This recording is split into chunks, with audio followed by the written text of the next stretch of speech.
David, welcome to the Modern People Leader. How you doing? I'm doing pretty good. How are you, Daniel? I'm doing all right. I was out of town beginning of the week. Yesterday and today have been a bit chaotic, just trying to catch up on everything.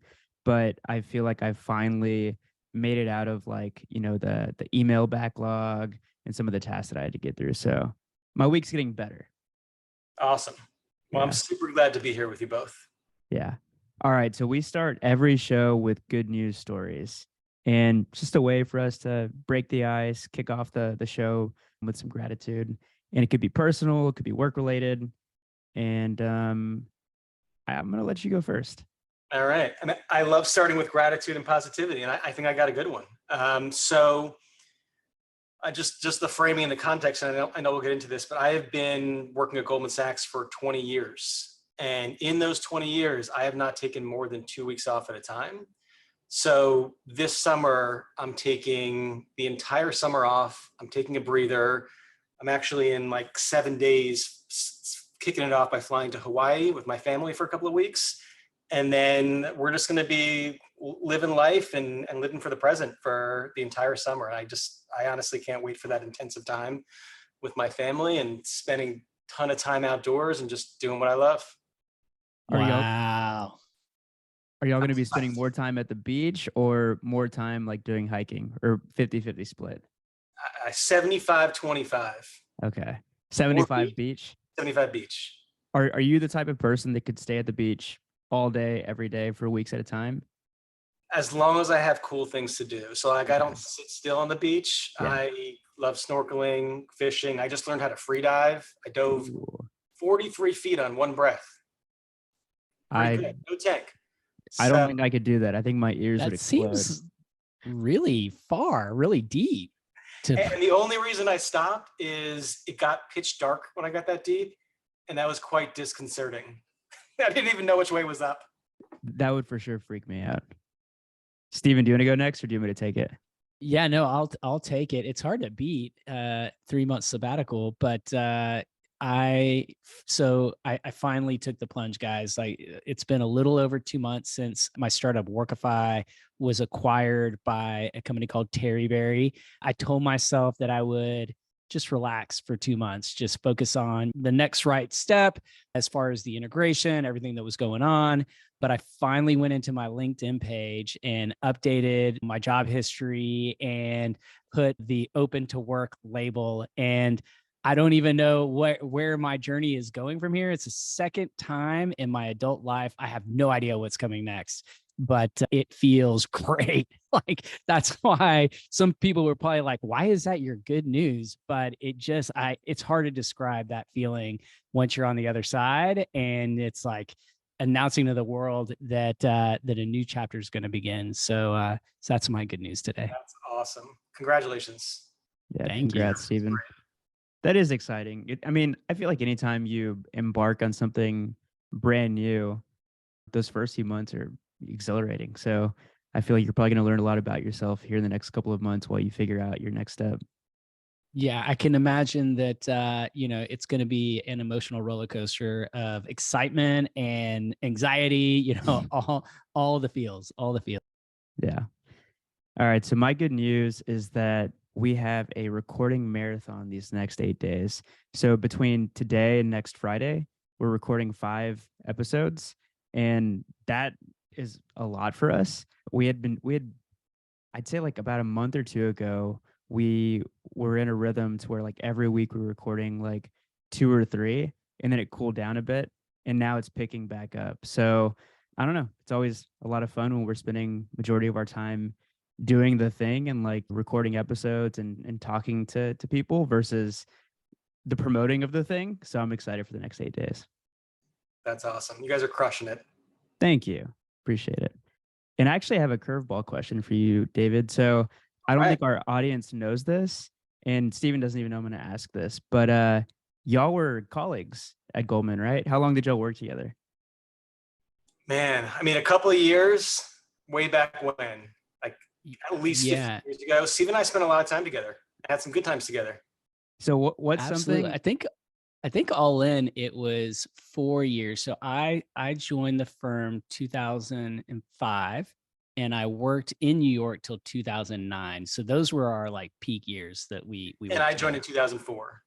Okay. I want to peek into like what Steven was like around that time.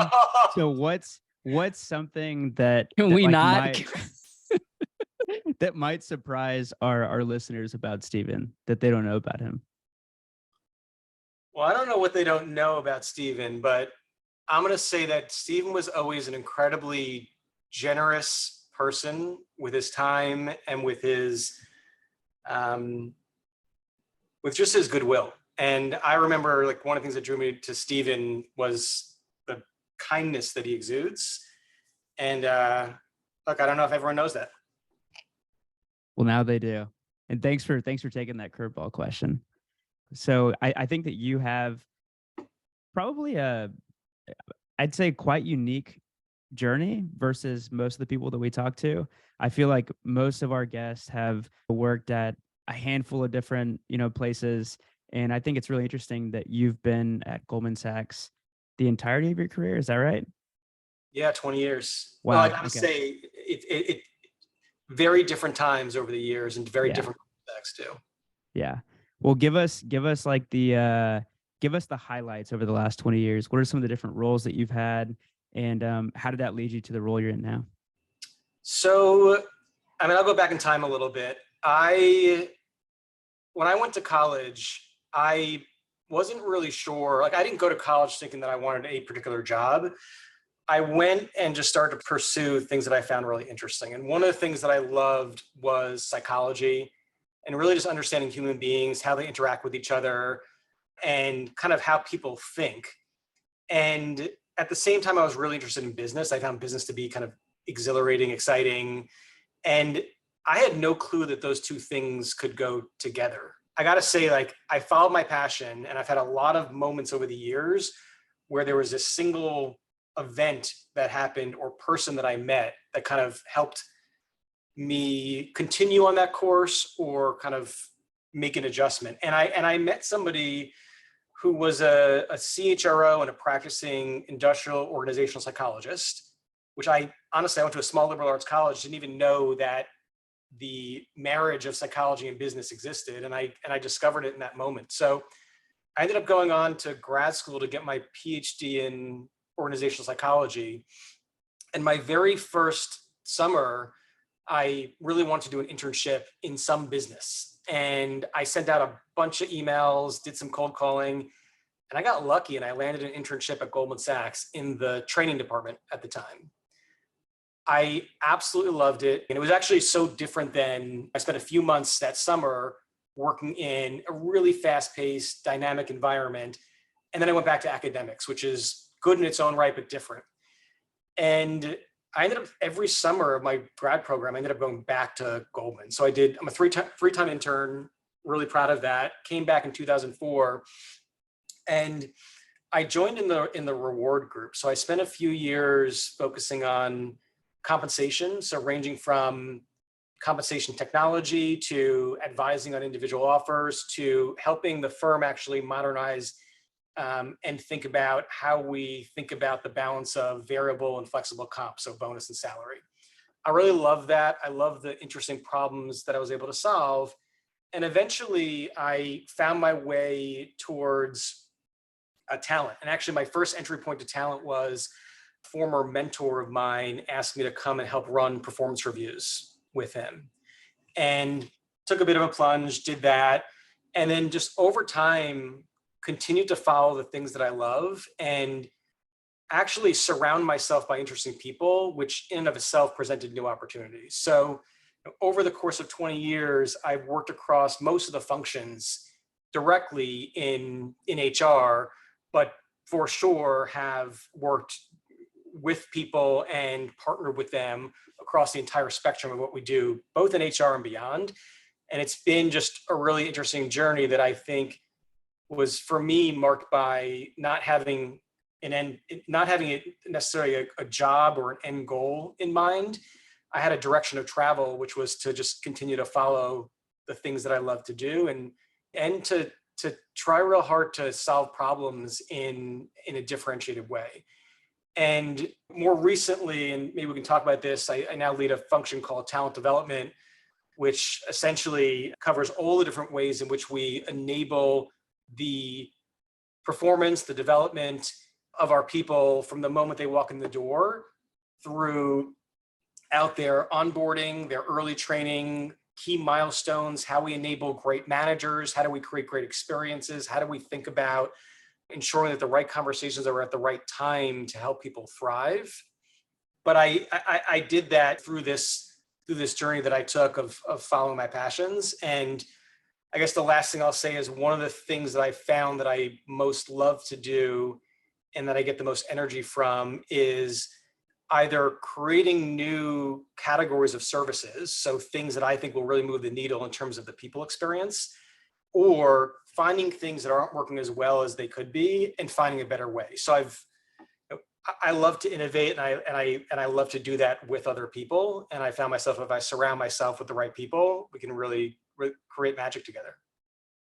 There's so many things I love about your journey, David. Obviously, I'm close. I was part of the journey for a few years there, but the one thing that jumped out at me was the fact that you cold called your way into an internship at Goldman Sachs. How badass is that? And how, like, I can't imagine like that happening today, like, or that anyone would even try that, to cold call their way into an internship. So Yeah, what let's was your just- pitch? Can I tell you, so I read this book forever ago, and one of the pieces of advice was about networking. And they said, one of the pieces of advice was get a little index card and write down the people that you know and the people that you want to know, and then what you know about them. And I started doing that. I had this stack of index cards, and I would read like HR magazines and scour the web and just like create my list of people that I wanted to try and get in touch with and get in with, and just started networking. And I wish I still had those index cards to see what I wrote on them, because honestly, that was the foundation for what has become a really fulfilling career. And I actually continue to really focus on the importance of building and maintaining my network and being really deliberate about staying in touch with people. I mean, Stephen, it took us a bit too long to get back together, but man, I'm happy that we came back together and that our paths crossed again. And I think the power of the community is incredibly strong. And by the way, if not for anything else, to share stories, share ideas, and to realize that we're all in this together. And look, it leads to cool things like this also. Absolutely. And the crazy thing to me is that strategy you had way back when 20 years ago is not all that different to my strategy right now. I have a short list of people I'm going to reach out to. I've sent some email, made a couple calls, and we'll see where it takes us. I upgraded to a Word document though. Actually, it's a Google Doc. I've got a Google Doc that I use. Ooh, there you go. Cards. I feel like that's the modern version of a note card. Yeah, definitely. So I feel like unless you live under a rock, you've heard of Goldman Sachs. With that said, I feel like, I've had my older brother who also worked at Goldman at one point explain to me what Goldman does. And it's actually like not as like simple as you would think to understand.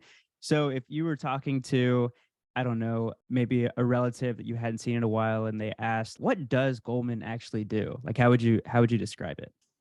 I try and keep it super simple. Yeah. I mean, I say things like Goldman Sachs helps companies grow. It helps founders find money to bring their ideas to fruition. It helps individuals manage their money. And actually, I think more recently, Goldman has become perhaps more relatable to the masses through things like the Marcus Savings Account, through the Apple Card, which has actually, I think, helped a bit. But honestly, I try and keep it as simple as that. I mean, Stephen, what did you say to people back in the day? Ooh, I probably would have said, it most succinctly put that Goldman Sachs is a financial services company. And I would have just left it at that. Nobody asks questions after that anyhow. It's like, okay. Yeah, they're like, oh. Well, I made the mistake of asking my brother the follow-up questions, and then he went on like a 30-minute explanation, which left me very confused. But so why should me and Steven be jealous that you get to work there? I have such gratitude for the extraordinary people that I work with. from the moment I walked in this place 20 years ago till now, spending time with smart, caring people who really want to make things better, whatever that thing might be, and work together to challenge each other and challenge the ways of doing things. Honestly, it's exhilarating, it's intellectually stimulating, and I just work with such extraordinary human beings. And I'm not kidding. Like every day I come in with gratitude for that fact, because it is what differentiates my entire experience here. And it's, to answer your question, why I think you should be jealous that I get to work with these great people. And I thought it was And really cool to see at Transform the whole pod of former Goldman people and you hanging out. Like there were like what, 8 of y'all? And y'all had crossed paths at one point, but it felt like y'all were still a part of, I don't know, like the same community. Like y'all were still keeping in touch years later. Yeah, that was pretty amazing, actually. That was special. yeah, and you know what? I'm going to add to this question, since I have worked at Goldman Sachs as well. And some of the things that jump out to me, why I feel very fortunate to have worked at the firm for a little over 6 years. Mind you, it's been a while, but the reason why I think others should be jealous of those that have had a chance to work at the firm, it absolutely is the people. That's like one huge component of it. And my thoughts are very, very similar to David's, in that you don't fully realize the level of talent until you are working, and it's like the person right next to you was like an Olympic diver. And the things that the people of Goldman Sachs do, it's truly amazing. It's mind-boggling. And to be a part of that and to contribute to the culture it's an experience you never forget. The second part of that, though, is that I've described it almost like I never got my MBA. And for me, it was like a graduate degree in business, like in just how you professionalism, attention to detail, rigor, commercial thinking, all of these things, wrapped into a single job. It really can transform where you're going with your career. And for me, it totally transformed like what I do today. Because at the firm, it's when that was the first time I was exposed to entrepreneurship, and that's when I realized, like, working on HR and M&A team. Daniel knows the story, and David, you know as well, because we worked together. But that's when I was exposed to the individuals, the creators, the people that are actually creating the business, and I was like, I want to do that. And honestly, I don't know if that happens if I don't work at Goldman Sachs. I don't know if I have the belief in myself and the having worked in tangentially in creating a business. So, for me, those are the reasons. That's great. And as you were saying that, I was kind of ending your sentence in my mind and thinking the synthesis for me is it made me better at what I do. It made me a better professional. Honestly, it made me a better person. When I think about all the things that I've learned here, including like leading with empathy and the extraordinary work that we do on inclusion and the exposure I've gotten to different people from all around literally the world, it has actually made me a better person.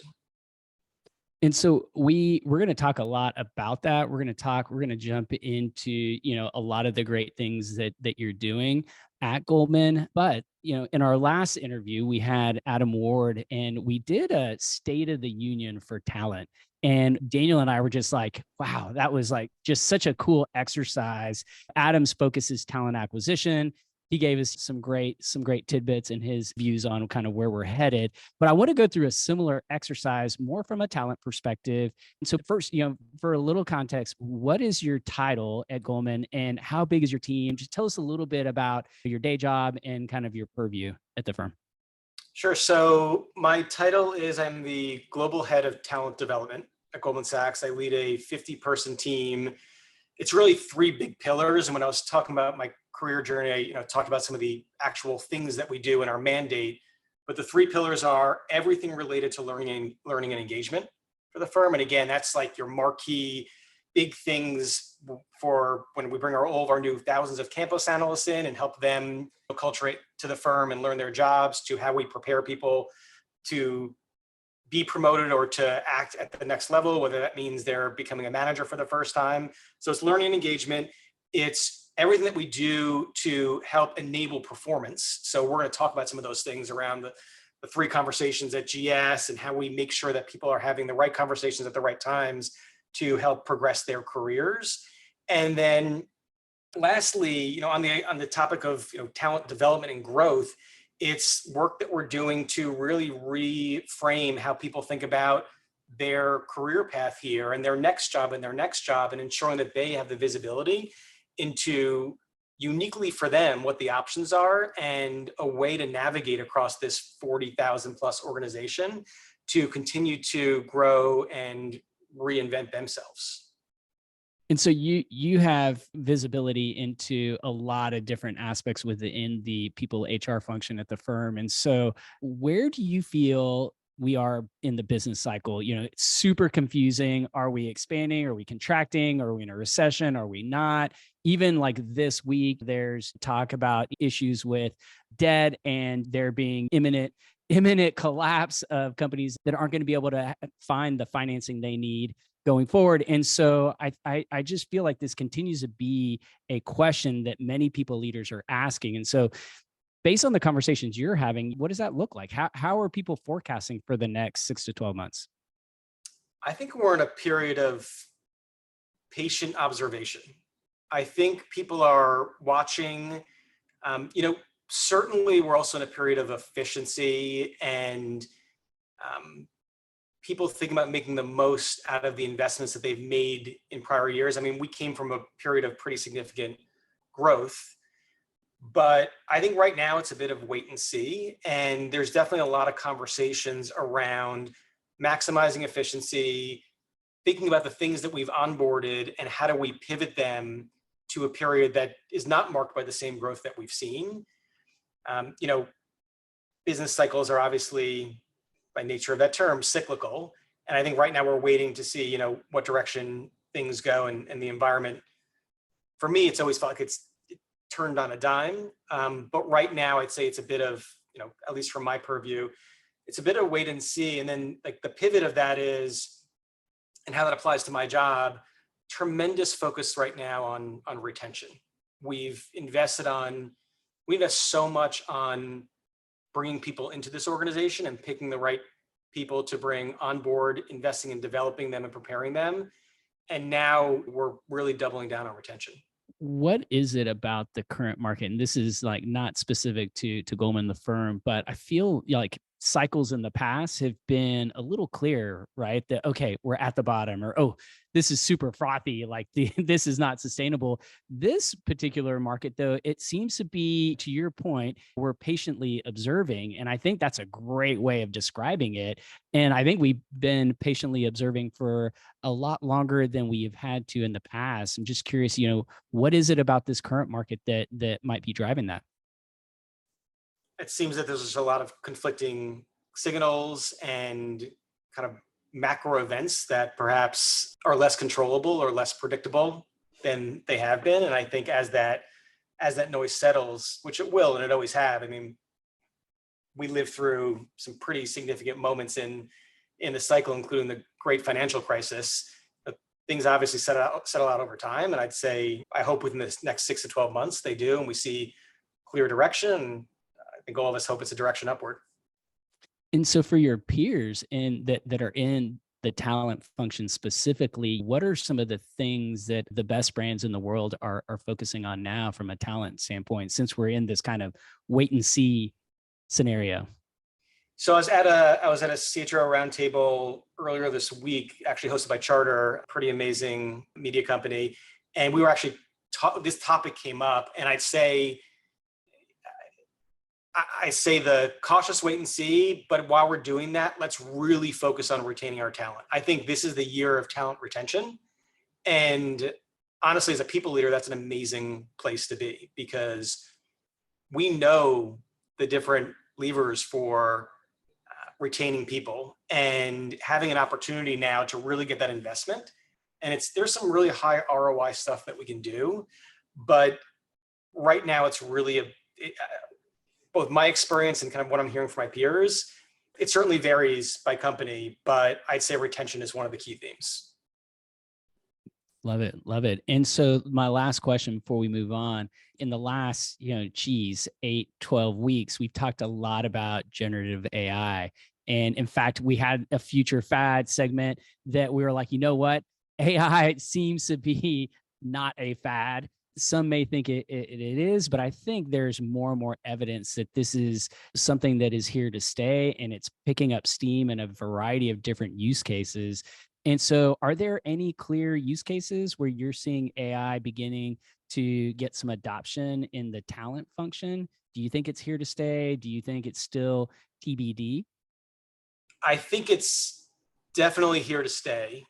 I'll just share one example that I think could be interesting. And there was an article probably 2 weeks ago in the New York Times about how AI actually can help doctors be more empathetic when they're having conversations with patients.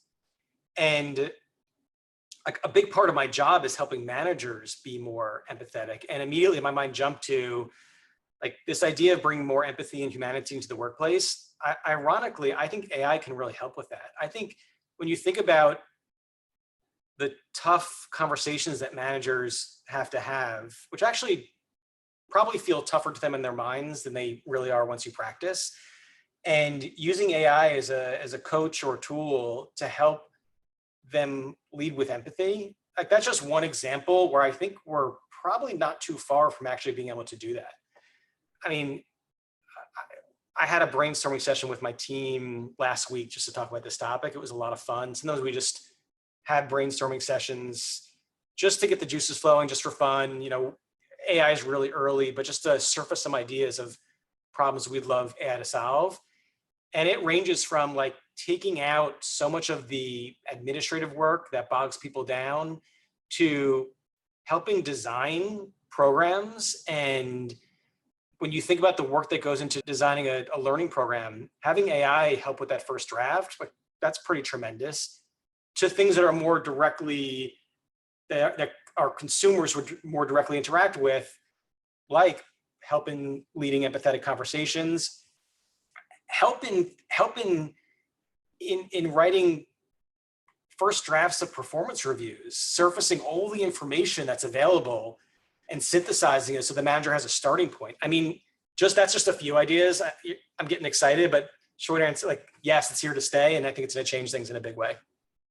And for companies like Goldman Sachs, where there's a lot of compliance, I know that it's going to take time, right? Because there are just certain aspects of how these tools work that create a lot of question marks and a lot of concern. But I agree with you. And I think within the the people space, I think we're going to find a lot of HR consultants having a tough time. And I think we're going to see a separation of those that are just kind of selling that initial draft of that training program, and those that truly have innovative ideas that they can execute on to drive value.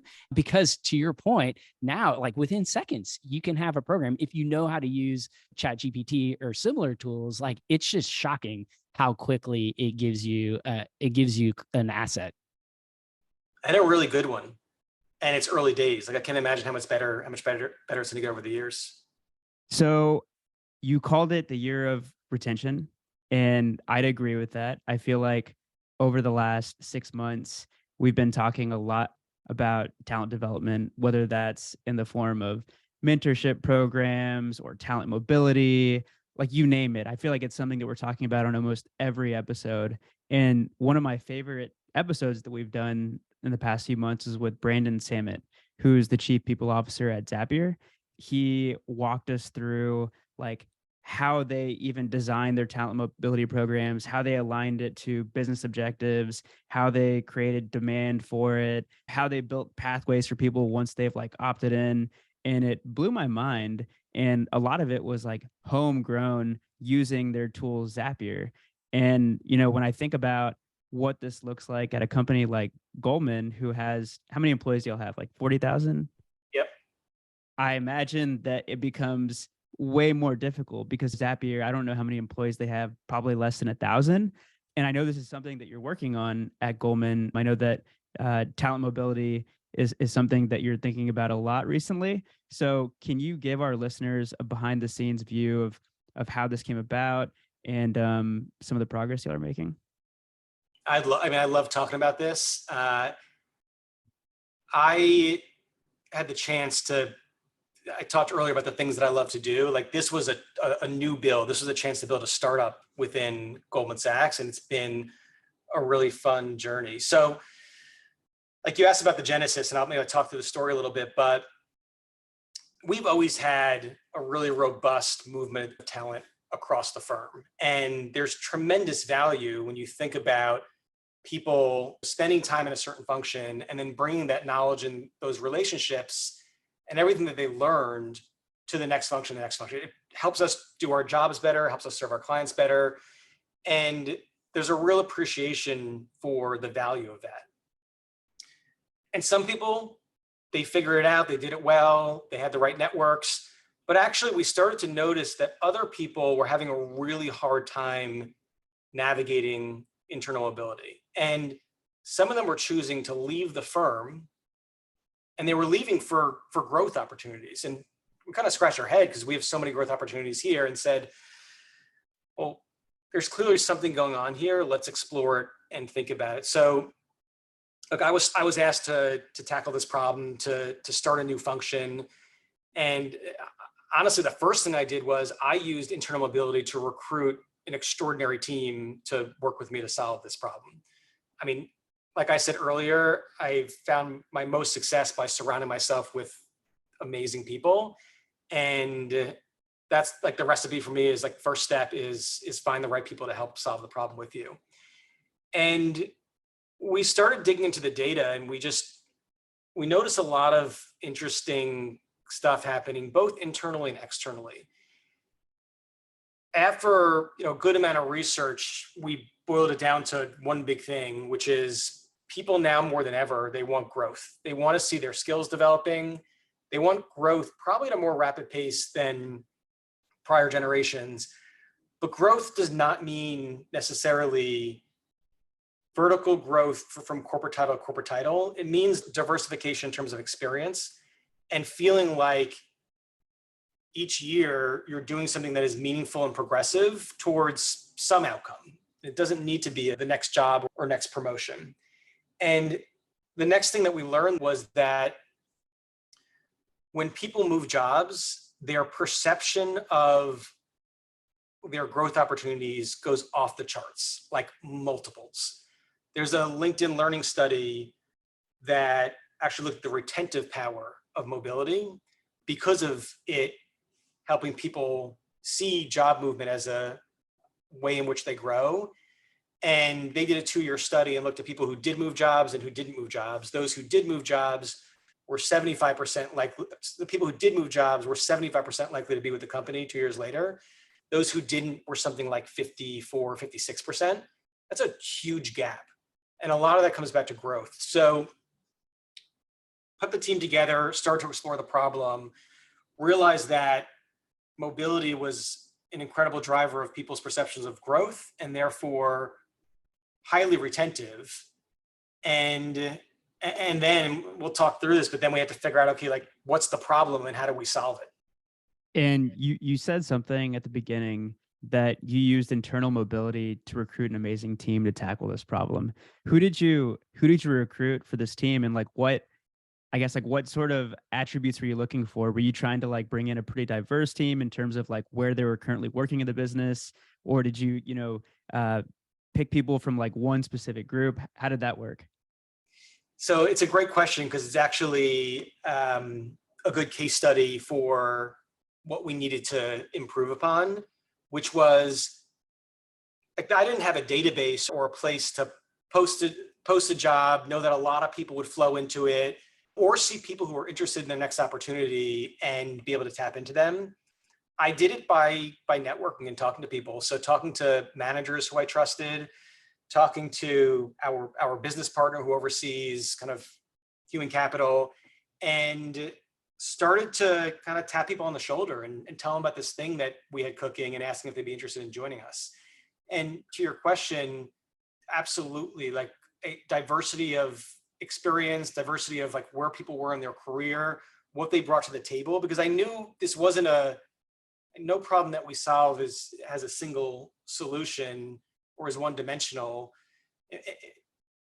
Almost every problem we solve involves, like, first of all, analytical skills to understand, like, what are we solving for, research skills, change management skills. Like, change is tremendous. No matter what you put out there, if you don't drive the change through really thoughtful storytelling and change campaign, like, it's going to likely fall flat. There's a huge technology element. So people who have expertise in identifying the best technology to solve problems, whether you buy that or build it, how do you onboard that? I mean, there's so much more to it, but every person that joined that team brought a very unique and important skill set. And then I guess the overarching and really important one that they shared, or a few that they shared, was a really deep excitement for solving new problems together, for innovating, for collaborating, and honestly for taking a risk on something that we thought it'd be successful and we knew our path, but it was a startup. It was something new, and kind of taking that risk and being excited about solving new problems, perhaps in different ways than we solved them before. That's how I put that team together, and it's been pretty extraordinary. Yeah. And I totally agree on the point on growth doesn't always mean vertical growth. It means a diversification of experience. It throws me back to our conversation with Steve Cadigan. And it feels like this is something he's been like shouting from the rooftops for like a year or two now, that people these days are looking for a diversity in experience. They want to work with different managers. They want to work on different teams. They don't necessarily care about getting promoted to like a more senior role right away. They just enjoy the variety in the work. And me personally, that's something that I really value.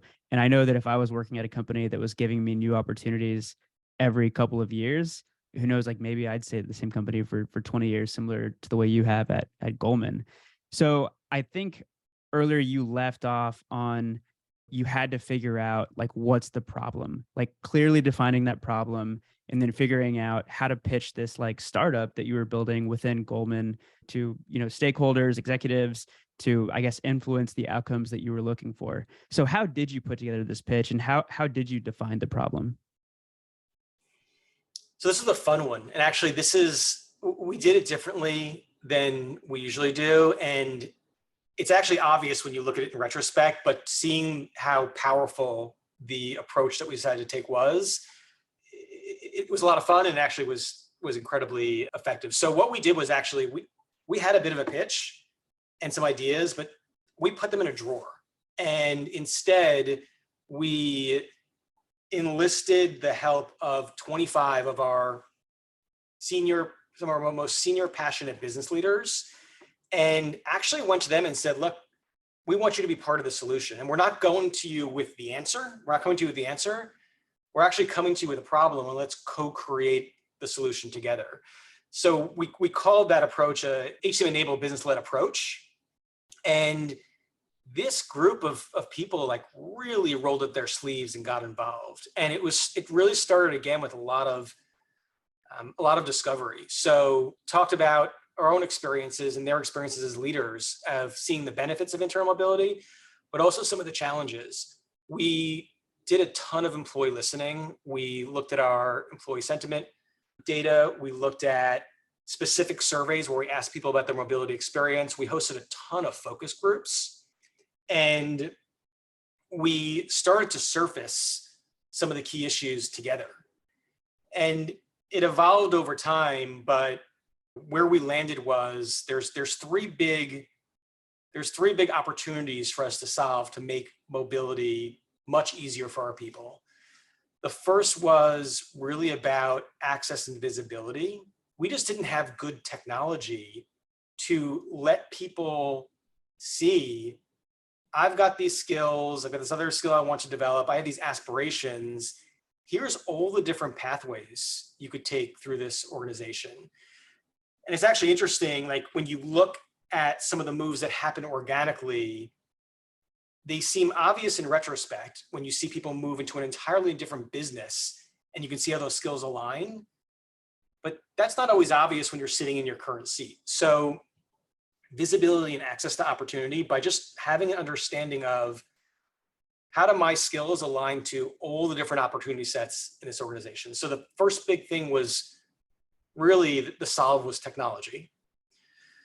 The second part of it was mindset. And this is for sure the hardest part to solve for, which is we can shout from the rooftops, and I think everyone's in agreement, like mobility is good for our firm and for our people. But when you're a line manager and you're about to lose somebody, whether they're leaving the organization or going to the next team over, that's hard for you. And by the way, it's especially hard where it's really tough to find a replacement. So, and when managers feel that pain can trickle down to their direct reports as well. So we had our significant, and we still do, job ahead of us in helping to change the mindset of when we think about talent mobility and when we think about talent, which is our goal is to help shift from a mindset of talent scarcity to talent abundance. And for me, like the key unlock is if that manager knows that if they develop that person, help them find their next role, there's 10 other people waiting because we've got an ecosystem of talent mobility, sharing talent, a way in which we can connect the supply and demand of talent. Like that's actually going to help start to change that mindset. And then, so second thing is the mindset and the change. And the last thing was just around policies. So thinking about the policies that we have in place around how long do you stay in your current job before you're eligible for the next one? How long should that transition period be? Creating some standardization around that to make sure that our rules and our policies were in line with our intention to help to encourage more mobility. So those are the three things that we came up with. And we spent a lot of time, like we spent months and months together, really putting together this business case, this pitch, the solutions, debating, which I thought was really useful, bringing together voices from all different businesses and different experiences to sometimes debate like the polar opposite perspective of a point, because they have one experience, the other person has another, and really like surfacing those different experiences so that we can come to, in many times, like a compromise solution. It was a really useful way to come up with the answer. And actually, it was a really useful way. I just say, like, selfishly, like as an HR practitioner, no one's ever going to agree perfectly on what you come up with. And it's actually great. Like some of these policy decisions, and actually all of these decisions, me and my team shepherded the outcome, but they weren't our decisions. They were collective decisions. And it actually makes it much easier when people go back and say, wait a second, I don't really like that decision. Are we sure we want to do this? Like we can re-debate it, yes, but I think there was great ownership for decisions, even ones that people disagreed with, because we made them as a group. A lot of that sounds really obvious, but when you see it in action, it's extraordinarily powerful. And I'll just end that story by saying, coming back to driving change, when I looked back after we did that and saw these 25 business leaders, and by the way, I didn't mention the 25 HCM leaders, the hundreds of people, employees and managers in different lines of business who joined us on this journey to help us co-create the solution. When I look back and realized that each one of those people felt true ownership for this and would now become our change agents, that was kind of the magical moment. And it has proven to be incredibly true and incredibly powerful that bringing these people on this journey made them co-owners, and they're our real advocates now. And it's something that's pretty special. I'm curious, like what was, the one policy that was debated the most, and what was the final outcome? Like, what did y'all collectively decide on that one policy? So funny enough, the one of the policies that got the most debate was how much time do you need to be in a seat for before you should move to the next role? And there are some businesses who just want people who are okay with people moving whenever they want. There are other businesses who if they make a commitment to somebody and somebody makes a commitment to them, they want to spend the right time to train, to onboard, to develop that person and give them a chance to like actually learn that business. So we had some disparate policies ranging from no minimum time requirement to a year plus. And surprisingly, that point had a lot of debate. And we had some foundational principles, which one of them was to come back to the point of let's give our internal candidates all the help that they can get and make the environment as positive and welcoming for them to, again, stay at Goldman Sachs to find their next job and not leave to find their next job. And I had this slide that we brought up early on. We called it the red light, green light slide. We compared like easier to leave, easier to stay. And like, just think about tech, like LinkedIn's always pushing new jobs at you. You don't have to go look for them. Think about policies. When you leave a firm, like you can leave whenever you want. There's no time requirement unless you're subject to notice period. You don't have to tell your manager that you're looking. And we compared internal versus external side by side and saw some of the reasons why some people were deciding to leave, and we tried to close that gap. So anyway, as we were having that policy debate, people would keep on coming back to that. That was one of our foundational kind of design principles. Come back to that and think about like, if we're going to make a decision in favor of anyone, like let's figure out how to make it in favor of the employee and to support our managers also, such that they'll encourage mobility and start that mindset shift towards talent abundance. I love talent abundance, and I love the whole journey that you just shared with us. And so thanks, David. I think there are a lot of people leaders that are a little stumped on this one, and the organizational barriers that exist that it feel like are in place that would prevent you from being able to put, new talent mobility policies and programs in place. It can feel insurmountable, like just way too much to even start. And I love the practical framework that you shared. I want to shift and talk about the role of the manager. This has been something that Daniel and I have, we've talked a lot on the Modern People Leader about this. We've talked one-on-one, debating and sharing thoughts and notes. And the fact of the matter is that over the last few years, I believe that the role of the manager has changed pretty dramatically. Some would argue that, the role of the manager has changed more in the last 3 years than in the 30 years prior to that.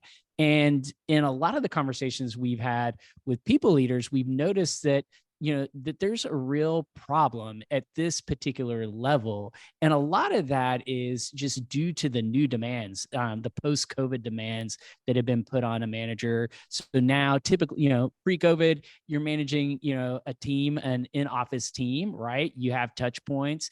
It feels a lot more straightforward. Now, you could argue the average manager out there is managing employees that are in office, employees that are remote, and employees that are hybrid.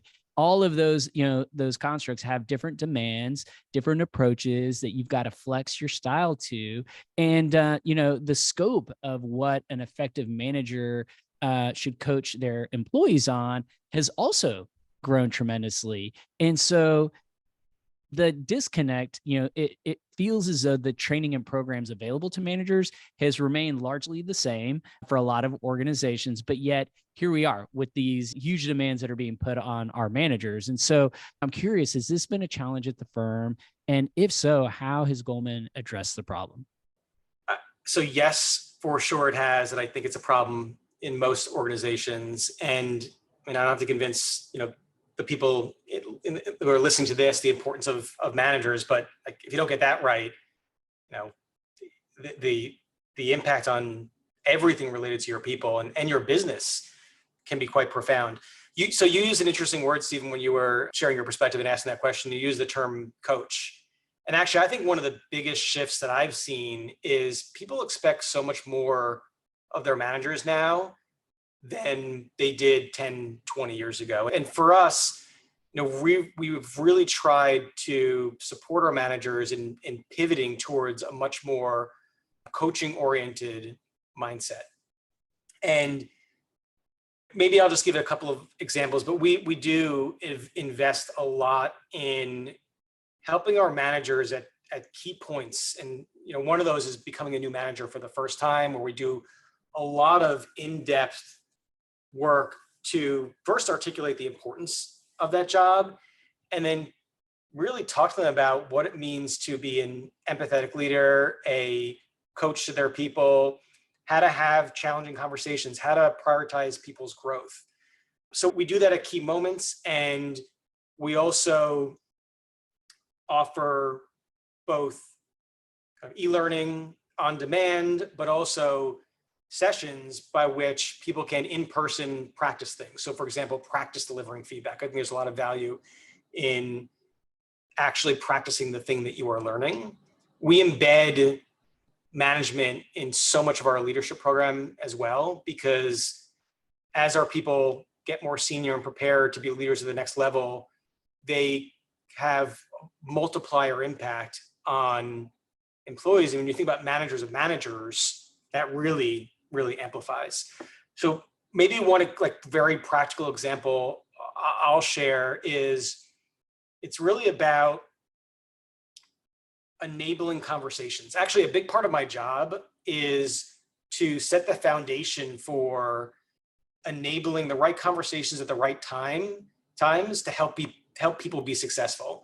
And in this case, to help managers and employees connect about what's important. So a few years ago, we did a couple of things. Maybe I'll just start with one and I'll pause. But we thought a lot about how do we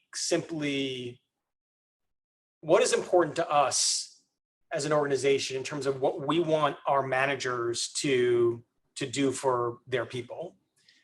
How do we articulate that to them? How do we tie that to teaching them how to do it, and then creating the right moments in time to have the right conversation such they can do it in action? So a couple of years ago, we kind of rethought how we talk about managing at Goldman, and we came up with a framework. The acronym is KFCI, but it's simply, as a manager, you should know your people, you should focus them and their efforts, you should care about them, and you should inspire them. And there is some underlying behaviors to that, or underlying descriptions of what we mean by that. But that's the foundation, the basic foundation for how we talk about good management or great management here at Goldman. And we tie everything to it, including, by the way, we make sure managers get feedback on how they're doing and understand how their actions are being received, and give them a chance to get coaching to both amplify the things they're doing well, but also remediate the things that they're not. Love it. Yeah. And so many things started coming up, just going back to, I was fortunate enough to shift from an individual contributor to a manager during my time at Goldman Sachs. And I absolutely remember the training programs that I went through as a first-time manager, and the combination of different types of training, whether it's diversity and inclusion, microaggressions, to how to approach managing the team, what does feedback look like, how to receive feedback. And those are all things that I still hold with me today in my day-to-day interactions with my team. And so there's so much that I want to dig into, but we're already going over time, and I don't think we're going to cut this one short today. So I'm going to move on to something that you mentioned in our prep call. You mentioned the 3 conversations at GS, and I think you mentioned this earlier. And so tell us about this program, and specifically why the 3 conversations you're referencing are so important to managers at the firm. Thank you for asking about that. Love talking about this. This is one of the big transformations that we did, where we took something that was working, but not working well as it could have, and really kind of turned it on its head. So we were hearing from our employees, again, back to this, the central theme I feel like of this conversation is around growth. And we heard from our employees that they wanted more opportunities to engage with their managers on their personal growth. And like we always do, we started just by exploring. We did some employee listening. We looked deeply at our data. We did a whole bunch of benchmarking and thinking about what are the best practices out there. And one of the things that we realized was managers and employees weren't having enough structured checkpoints throughout the year. So at the time, each manager employee once a year would sit down, we'd collect 360-degree feedback, they'd have a conversation about performance, development needs, and then of course, like good managers would have ongoing conversations, but we just had one formal touch point. And we spent a lot of time thinking about like, actually, how many should there be? And the answer wasn't a number, it was really what are the right conversations at the right moments. And just as an example, and we obviously by the name landed on 3 conversations, but everyone should start the year by having a conversation about their personal and professional goals. And I think most importantly, aligning with their manager on what their intentions and plans for the year will be, but also aligning that to the bigger picture goals of their organization. Like, again, sounds relatively basic, but we all know that when you understand how what you're doing contributes to the bigger picture, it helps to embed a sense of purpose. And really, really very important to us to start the year framing that conversation around, here's the goals of my business, and here's how I'm going to contribute to those goals, and sitting down with your manager to make sure that everyone was aligned and that your manager could help you achieve those goals. So conversation 1, goal setting. Conversation 2, back to this point of coaching, we call it the mid-year check-in. It is a super light touch check-in where managers talk to your manager, like, how's it going? Where do I need help? And we try to really enable managers to lead that conversation as a coach and really lean into helping the person kind of realize how what they're doing has led them to where they are now, and articulate what they need to continue to progress towards those goals. And then the third conversation happens towards the end of the year, and that's a look back. And we have a big element of 360-degree feedback to ensure that we're getting like really balanced and broad perspective. But then the manager sits down and says, linking back to your goals, like, here's what you intended, here's what, collectively, the manager employee talk about, here's what you achieved. And it's a performance conversation, but it also leads to, of course, development for the next year as well. And a core part of that is part of that 360-degree feedback. Any manager who has 3 or more direct reports automatically gets targeted feedback on that manager effectiveness model that I mentioned earlier. And that's been an extraordinarily useful tool to help managers see, as part of that conversation, really how their intentions and how their behaviors were felt by their direct reports. So 3 conversations, 3 important touch points. We very intentionally kept it really light. The goal setting, it's tech enabled, but it's, there's no required number mandate that you use OKRs or another framework. It's really intended to be a conversation starter, and we use some tech to help scale it and enable it. Love it. And of the 3 conversations, is there one that's usually the hardest for managers to stay on top of, rather? Well, I'll say, actually, how people feel about performance reviews. When we first said, remember that one conversation you had? Now we want you to have 3. We actually got, some people like, for sure, you had me at hello. Other people were like, 3 conversations. And the goal setting conversation was probably the one that people were less familiar with. They were doing it informally, but not consistently at the same time, aligning to the broader goals. So I'd say that's the one that we probably had the most questions about. We spent a lot of time preparing people and teaching them how to have that conversation. But I got to say, like, people really, I was actually so pleasantly surprised. People really engaged. They proactively gave us really positive feedback, and it's become pretty self-sustaining. Like, people actually on their own see the value and do it. And not just the employees, who I think are more apt to want to do something like that, but the managers actually really appreciate it too, and have given us some great feedback. And then I guess, when you look at it in the aggregate, and we do employee listening every 6 months, we saw really dramatic increases in our employees' perceptions about their growth, their conversations with the quality of the conversations with their managers. And that for me was like a testament that it was working.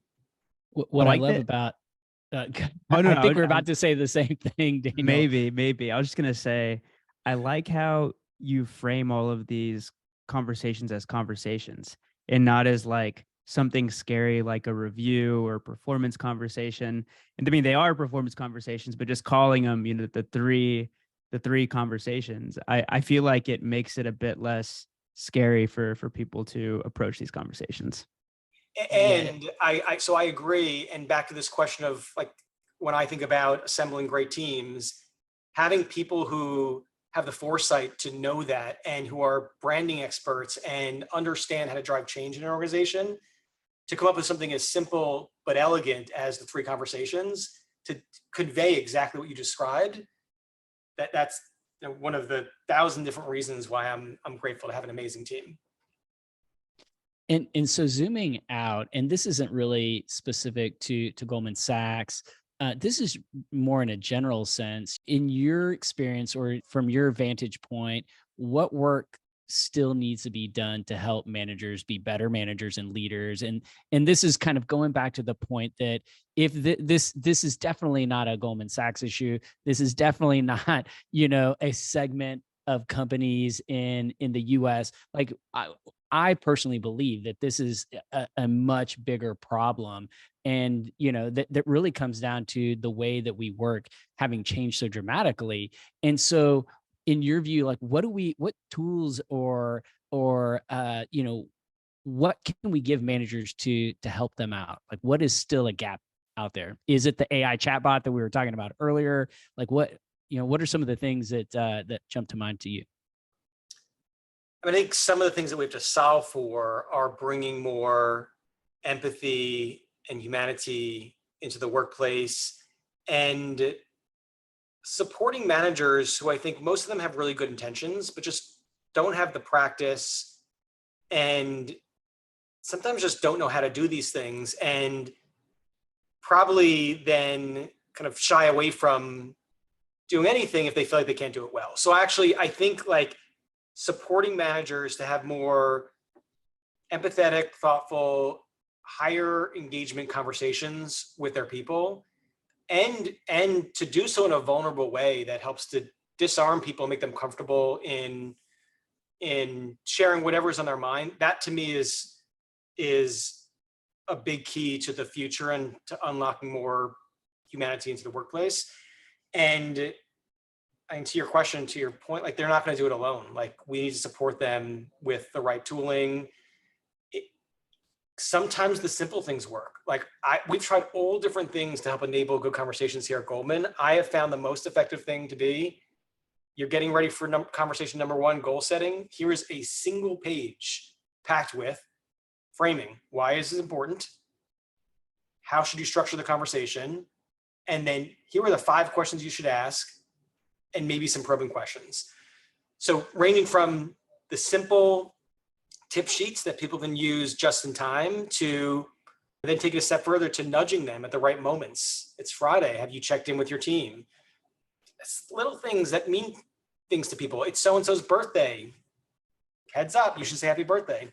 To then more advanced tools, whether it's AI helping people practice conversations or coach them how to have the right conversations, whether it's tools where employees and managers can connect about a challenging topic and the tool helps guide people through, like, what does this mean for the person and how should I engage with them and talk to them about it?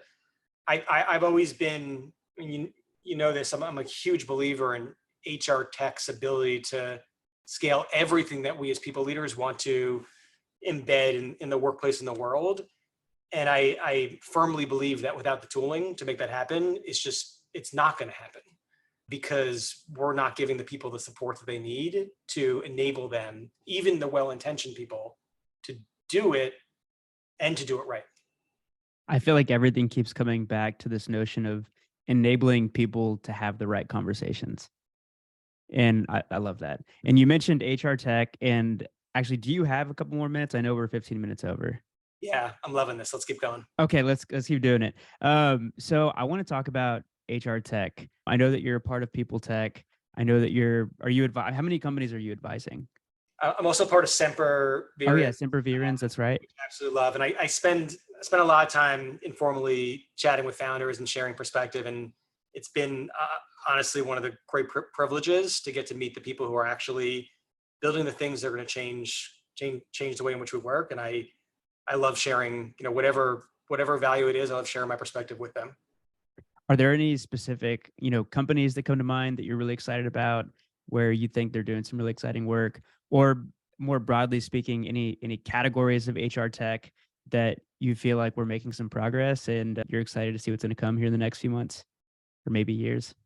Yeah, I mean, I can maybe speak to both. I'll share two companies that I think are doing really interesting work. And by the way, like there's a ton of them. So just two examples.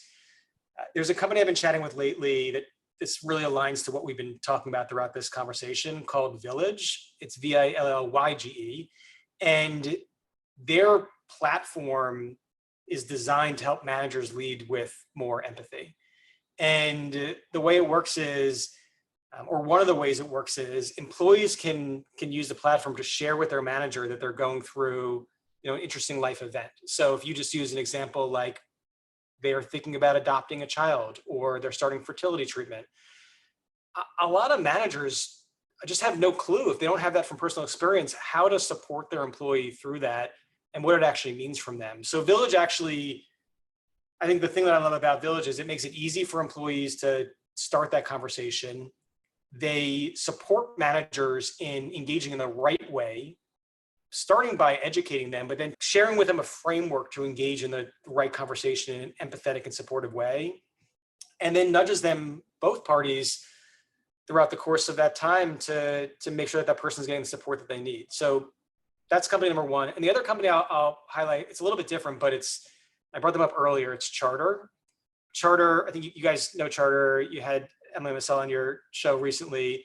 I love the work that they're doing because they are providing the thought leadership, the insights, and the forum for people leaders to move towards this more progressive workplace. They are truly providing the foundation by which we can together transform the workplace and help workers thrive. And that to me is just, it's really exciting. I've been very deeply engaging with everything they've been doing. I was like, when Kevin started the original Slack channel during the pandemic to talk about the rise of remote work, I was one of the first on board, and they've since grown a lot and are doing some pretty extraordinary things. Yeah, we love what Charter's doing. You're right. We've had them on the show, and hopefully we'll have an opportunity to do more work with them. I haven't heard of Village though, and that sounds like an amazing mission and problem that they're trying to solve. So we'll definitely check it out. And kudos to you, David, for I know how busy you are. I know what it means to be a global head of anything at Goldman Sachs, and the responsibility that you take on. And I get it. You have an amazing, highly talented team, but you still have a lot on your plate, and you find time to meet with founders. And, I just want to give kudos back. I know you love it and you're a startup guy kind of in spirit. But I think it's really awesome that you spend time to meet with founders. Thank you. And I do love it. And I get so much enrichment and personal satisfaction out of it. So, but thank you for saying that. And unfortunately, with that, it's time to turn a corner and to end the show. And before we do that, there are a couple more traditions that we have. The next one is what we call rapid fire questions. As you know, it's the same set of questions that we ask every guest. We modify them over time, but generally it's the same that everyone else is getting. And so I'm going to jump in, if that's okay with you. First question. How do you define a modern people leader? What are the traits and characteristics? So I think a modern people leader is, by the way, I love listening to past episodes and hearing how people answer this question. For me, if I'm going to distill it down, it's somebody who is flexible. I mean, we are in such rapidly changing times, and knowing that what worked last year or the last decade may not be the right approach for the future. I think really important mindset and orientation. I mean, I've said this word many times today, but empathetic, somebody who really cares about people and the people that they're serving and can really engage with, you know, a deep amount of empathy and gratitude. And that's really important. But also like, and also really connected to the business, understanding business needs and the diversity of needs across businesses. You can't operate by designing, at least not effectively, by designing things in a silo. Really engaging with the business in a deep way to, like I said earlier, to co-create, but at least to understand their needs. To me, those three characteristics combined, that's the definition that I see when you ask who is a modern people leader. Side story on connected to the business. The first manager I had at Goldman Sachs was a woman named Ching Tao. The first day on my job working on the HR M&A team, she handed me a summary of investment banking. The summary was about that big. And she was like, read this, then we'll start talking about what your job is. And I got connected to the business real quick. So next question, if you could go back in time and talk to a 22-year-old you, what career advice would you give yourself and why? So I have a hard time with these questions because I wouldn't change anything about my path. I have so much gratitude for where I ended up. So it wouldn't be like a change your course piece of advice, but you know, it's something that I probably wish I realized earlier, and I actually think can be a real differentiator as people develop as leaders and managers.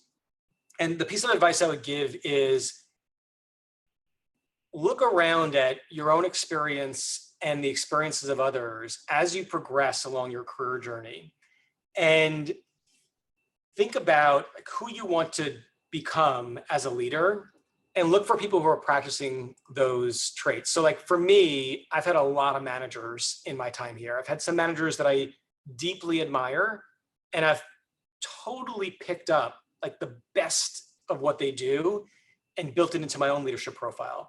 I've had not so great managers too. And I learned from them the things that I shouldn't do. And by the way, the things that might come naturally as managers, but don't feel good and don't make me feel engaged. So I would say like forming your own portfolio leadership style by paying a lot of attention to how people are leading you, how what you're doing is affecting others, and just looking at the broader ecosystem. That to me, I think is a really effective way to again, like form your own brand of leadership, but highly informed by your experience. I love that advice. And similar but different.